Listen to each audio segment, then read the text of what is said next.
আসসালামু আলাইকুম। আজকে আমরা চলে আসছি নড়ে গাছের ডাল কাটার জন্য। দেখেন আমাদের গাছটায় প্রচুর পরিমাণে নল ফল ধরছে, কিন্তু ফলগুলো থাকছে না। যার কারণে আমরা একটা হাঁসো নিয়ে চলে আসলাম গাছের ডাল কাটার জন্য, এবং ডালগুলো কেটে যে ফল হয় সবগুলাই নিয়ে চলে যাব। গাছে প্রচুর পরিমাণে ফল ধরছে এবং হয়তো নিচ থেকে দেখা যাচ্ছে না, কিন্তু পাড়ার পরে দেখবেন কি পরিমাণ ফল ধরছে।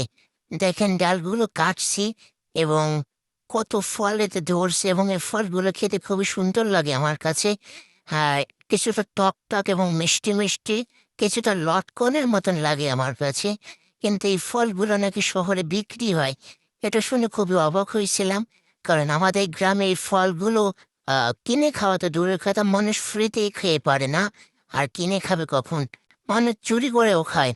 দেখেন কি পরিমাণ ফল ধরছে। এ তো মাত্র দুই একটা ডাল কাটছিলাম, আর অনেক ডাল ছিল যেগুলো কাটি নাই, উপরে ছিল।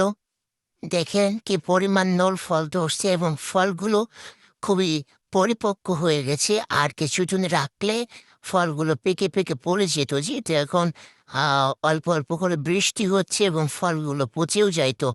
যার কারণে তাড়াতাড়ি ফলগুলো পেড়ে ফেললাম, এবং এই ফলগুলো আচার বানায় খাইতে খুবই মজা হয়। আমি একবার আচার করছিলাম, কিন্তু এতে অনেক ঝামেলা, আর এগুলো করতে ভালো লাগে না। এই জন্য আর কি মানুষকে দিয়ে দিয়েছিলাম।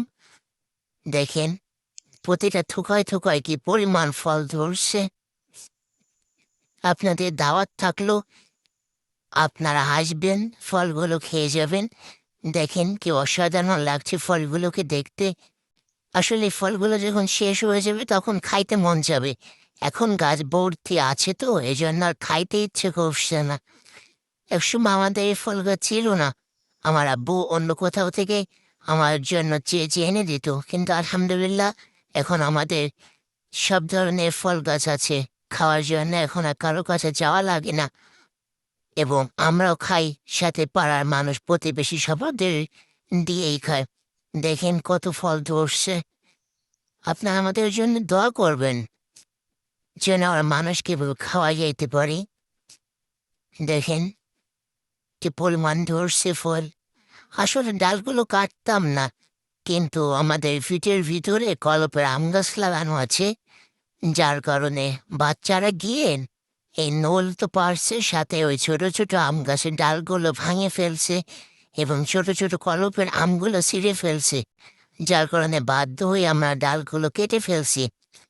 না হলে আমরা ডালগুলো কাটতাম না, প্রতি বছরই ডাল থাকে, মানুষ পেড়ে পেড়ে খায়।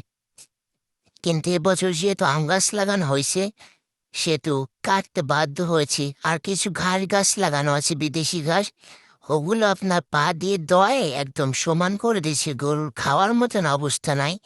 যার কারণে আমরা কেটে দিছি।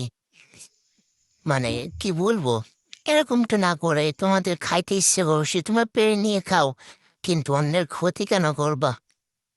দেখেন ফলগুলো অনেক বড় বড় হয়ে গেছে, খাওয়ার উপযোগী। এই ফলগুলো মাখায় খাইতে আপনার খুব সুন্দর লাগে। আপনারা যারা খাইছেন এই ফলটা তারা জানেন কতটা সুস্বাদু। অল্প অল্প টক, কিন্তু খাইতে খুবই মজা লাগে আমার কাছে। দেখেন প্রতিটা ডালে আমরা মাত্র 2টা 3টা ডাল পারছিলাম, যেগুলো নিচে আছে ওইগুলোই পারছিলাম, কারণ ওইগুলো থেকে বেশি পেরে খাই। আর যেগুলো উপরে আছে ওইগুলো রাইখা দিছি, কিছুদিন পরে যদি পারলাম পারলাম, না পারলে লোকে খুঁটে খাইলো। দেখেন অসাধারণ ফল।